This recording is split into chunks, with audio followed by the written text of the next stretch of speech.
Bom dia, pessoal. Meu nome é Ana Gabriela e hoje eu irei apontar os fundamentos epistemológicos dos debates acerca do direito de intervenção do Estado na nossa vida privada, a partir dos textos de Thomas Hobbes.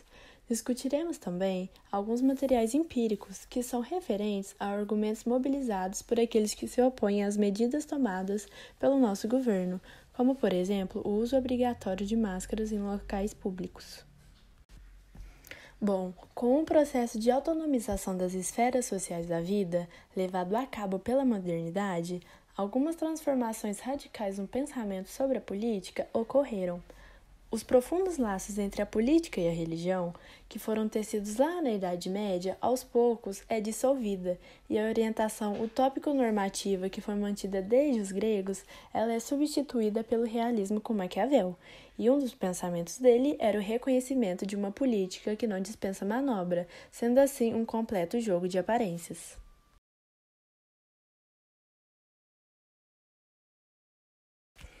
De acordo com Hobbes, a situação dos homens deixados a si próprios é de total anarquia, gerando insegurança, angústia e medo. Uma vez que a natureza deu a todos o direito de a tudo a desejar, é natural que durante o tempo em que os homens vivem sem um poder comum capaz de manter a todos em temor respeitoso, eles se encontram naquela condição a que se chama guerra, e uma guerra que é de todos os homens contra todos os homens. O desejo de segurança e o medo de um homem levam a fundar um Estado social e autoridade política, abdicando de sua posse absoluta sobre si mesmo em favor de um soberano, que por sua vez terá poder absoluto. De forma geral, a legitimidade do Estado em Hobbes está relacionada a um gesto de renúncia da liberdade imediata, absoluta e irrestrita usufruída pelos homens no estado de natureza em prol da liberdade relativa e é mediada do estado de sociedade. Em outras palavras, após a instauração do poder soberano, um indivíduo não pode mais dar livre curso aos próprios impulsos agressivos, mas também se está protegido dos impulsos agressivos de outros. No momento de pandemia que estamos presenciando, há uma contradição de parte da sociedade com os pensamentos de Hobbes, que nos ajuda a legitimar o que estamos presenciando, pois ele acreditava que o homem era incapaz de viver em um cenário sem desordem e caos, e sem que existisse um Estado para ditar as leis, pois na prática o Estado chega a ser monárquico, por impor leis rigorosas, mas sendo vantajoso para ele que pudesse ganhar a obediência do povo. De acordo com a pesquisa do Datafolha, 9 em cada 10 brasileiros afirmam que usam máscara fora de casa. Apesar disso, nós notamos nas ruas pessoas que contradizem essa afirmação. Mas por que algumas pessoas não usam máscara? Sabemos que um dos motivos é a desinformação, pois muitos não compreendem a real razão da sua utilização. Pesquisadores saíram às ruas e perguntaram diretamente aos cidadãos, que usam justificativas como ao ar livre não precisa, tem médicos e juízes que não usam, e outros dizem, não uso porque não acredito em nada disso, não é prioridade, uso máscara, mas tiro o nariz para fora. Ainda de acordo com o levantamento do Instituto Datafolha, o percentual de brasileiros dispostos a se vacinar contra o vírus caiu de 89% na primeira quinzena de agosto para 73% em dezembro e cresceu de 9% para 22% a parcela de pessoas que declararam que não querem tomar a vacina. Posicionamentos que são opostos à vacina nas mídias sociais promovem cada vez mais o medo e a insegurança da população que é desinformada sobre a imunização, o que acaba comprometendo o combate à Covid-19. As faces por trás das máscaras. Nós pesquisamos comentários no Twitter sobre o uso obrigatório de máscaras. Já deu de usar máscara, né? A vacina mata mais que o vírus. Esse é o tweet. Usei e peguei, acho que não serve para nada. Bom, esses foram alguns comentários que encontramos. Pesquisamos também no Twitter, pois as pessoas tendem a expor suas ideias em um ambiente que julgam seguros. E acabamos achando alguns tweets que usam palavras como mordaça e assassinato para falarem sobre a máscara. Isso, mesmo de que maneira não direta, nos faz perceber que no posicionamento das pessoas a ideia de liberdade se confunde com a ideia de liberdade absoluta, que Hobbes contestava, dizendo que ao aceitar o convívio em sociedade, você abria mão de sua liberdade absoluta, em prol do bem para si e para as outras pessoas. O movimento anti-vacinas é criminoso e é uma séria ameaça crescente à saúde global. Existe sim um movimento anti-vacinas crescendo no Brasil, então não podemos ignorar.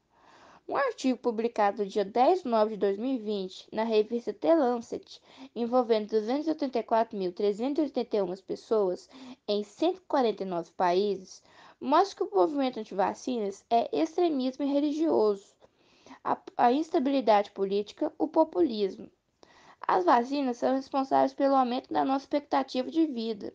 Foram as principais responsáveis pela diminuição da mortalidade infantil. As vacinas salvam cerca de 3 milhões de pessoas por ano. Lojistas que tiveram suas rendas cortadas pelo decreto de fechamento das lojas, em sua maioria questionam a lei e deixam claro sua indignação com o foco irracional que o governo teve para o combate da proliferação. Pesquisa realizada com lojistas em Uberlândia, em 23 de outubro de 2021, sobre suas opiniões e insatisfações durante a pandemia. O que a população pensa? Fizemos algumas perguntas para a população. Você é a favor da vacinação obrigatória? 68,8% disseram que sim e 31,3% disseram que não.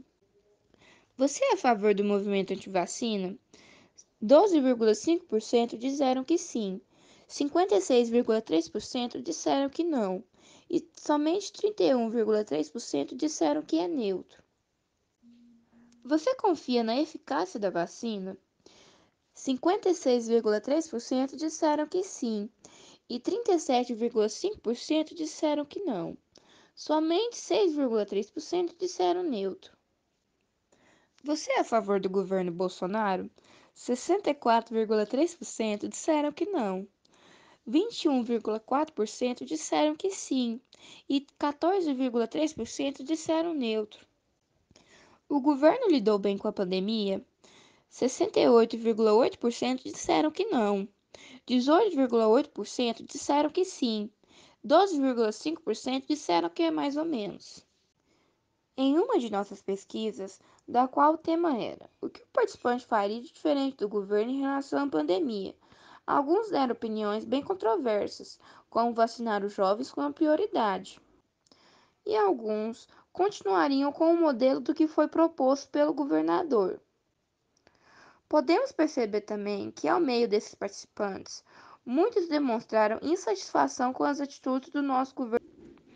Nesse trabalho, desenvolvemos as bases epistemológicas das discussões contemporâneas sobre a liberdade, suscitadas pelas medidas tomadas pelo governo em relação à Covid-19, além de termos analisado alguns dados referentes ao posicionamento das pessoas diante dessas medidas.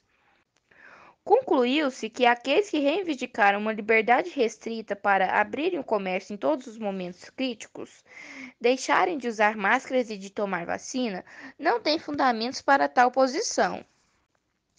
Concluímos também que a maioria das pessoas entrevistadas é favorável a medidas tomadas pelo governo, algumas delas tendo inclusive a considerado insuficientes. Após o exposto, faz-se evidente a necessidade de um Estado atuante, especialmente em momentos de crise como foi o caso da pandemia de Covid-19.